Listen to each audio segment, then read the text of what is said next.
रहमत अल्लाह वबरकातुहू। आज एक बहुत अहम मौजू पर बात करनी है, वो है रमज़ानुल मुबारक की तैयारी। अब बिल्कुल रमज़ान शरीफ शुरू होने वाला है, इसलिए पूरी वीडियो जो है उसे पूरी तवज्जो से सुने और इसको अपने दोस्तों में शेयर भी करें। हो सकता हो तो लाइक और सब्सक्राइब भी करें। सबसे पहला काम दुआ का है कि या अल्लाह हमें रमज़ान से पूरा फ़ायदा उठाने की तौफीक अता फरमा। रमज़ान से पहले दो काम ज़रूर कर लें जिनका ताल्लुक सहरी और अफ्तारी से है।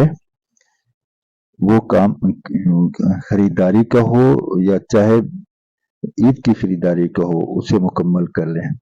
नंबर 3, जिनसे मिलना जुलना हो तो रमज़ान से पहले कर लें। अक्सर मुलाकातें तो गैर ज़रूरी होती हैं, लेकिन अगर ज़रूरी भी हों तो रमज़ान से पहले उनसे फारिग हो जाएं। नंबर 4, रमज़ानुल मुबारक से पहले जितनी भी फ़राइज़, वाजिबात, हुकूकुल इबाद हमारे ज़िम्मे वाजिब हैं और अब तक हमने इनकी अदायगी नहीं की, तो रमज़ानुल मुबारक के आने से पहले इनकी अदायगी करके फारिग हो जाएं, चाहे वो हुकूकुल्लाह से मुतल्लक हों या हुकूकुल इबाद से। इनके बारे में उलमा से पूछकर अदायगी या माफ़ी तलाफ़ी कर लेनी चाहिए। नंबर 5, हर शख्स रमज़ान से पहले अपने तमाम गुनाहों से तौबा इस्तग़फ़ार कर ले। सच्ची तौबा होने के बाद बड़े से बड़ा गुनाह, चाहे वो कुफ्र शिरक ही क्यों न हो, रब ताला जल्ला शानुहु अपने करम से माफ़ फरमा देते हैं। नंबर 6, गुनाहों के जो असबाब हैं इनसे भी परहेज किया जाए। सरफहरिस्त गुनाह जो आजकल आम है वो टीवी केबल देखने का मर्ज है। कम से कम रमज़ानुल मुबारक में खुद भी और बच्चों को भी इससे बचाएं। नंबर 7, अफ्तारी के वक्त आदमी को चाहिए कि बस हमतन रब ताला जल्ला शानु की तरफ मतवज्जो रहे, तिलावत में लगा रहे, जिक्र में और आखिर में दुआ के अंदर मशगूल रहे।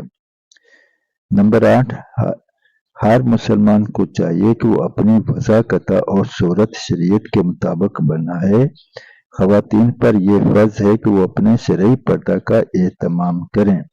इसी तरह मर्दों के लिए दाढ़ी मुंडवाने का गुनाह बड़ा संगीन है, जो बड़ा ही सख्त और 24 घंटे का गुनाह है। लिहाजा रमज़ानुल मुबारक के महीना में तो कम अज कम इस गुनाह से तौबा कर ही लें और सच्ची तौबा करके तहे दिल से ये तहिया करें कि पूरा रमज़ान हम दाढ़ी नहीं मुंडवाएंगे। अगर हो सके तो उसके बाद भी इस पर अमल जारी रखें। नंबर 9, रमज़ान शरीफ शुरू होने से पहले इस बात को सोच लें कि हम तरावी कहाँ पढ़ेंगे। इसके लिए सही बात यह है कि हम ऐसी मस्जिद तलाश करें जहाँ बड़े आराम और इत्मीनान से कुरान करीम की तिलावत की जाती हो।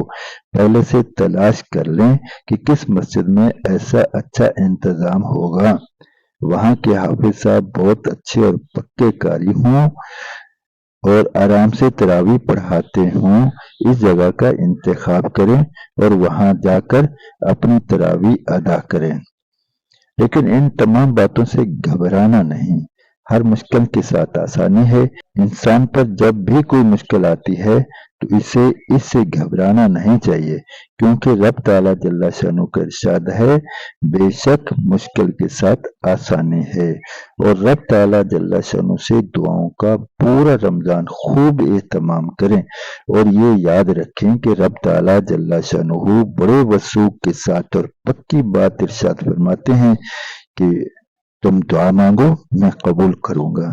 ऐसे यकीन के साथ दुआ फरमाएं।